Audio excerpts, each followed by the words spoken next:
Welcome to the Short Funk Podcast. I'm Tom Barbalet. I wanted to talk a little bit about old wargaming magazines. Now, honestly, these are old role-playing magazines as well.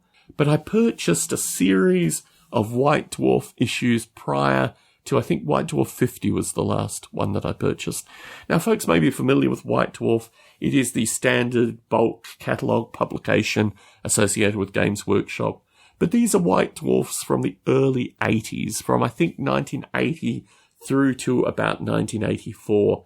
And this was a period where a young Tom Barbalet was slowly getting into fantasy role-playing. The White Dwarfs that I remember are actually more in the 80s and 90s and 100s.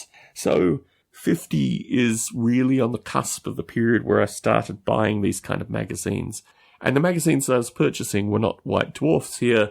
These were other magazines, Dragon, and there were a few magazines, UK magazines, that I can't even remember the names of, that I used to flip through and just, I don't know, they were literally pulp magazines printed on newspaper, and I don't even know what the names of these magazines were. I need to dig up and work out what they were. They lasted for, I think, maybe 20 issues at most. But I remember flicking through those and then eventually graduating to White Dwarf, which was more expensive.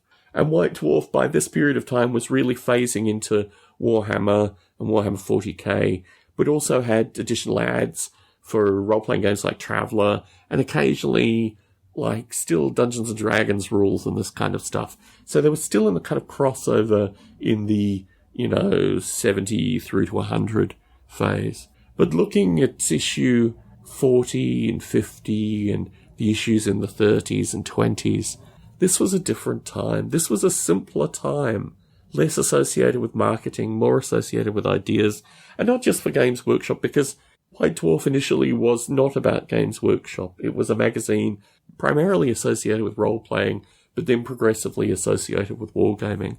And it's just fascinating reading these old magazines. Thinking about this now, I need to go back and find the magazines that I was reading initially, the cheaper, as I said, newspaper printed magazines.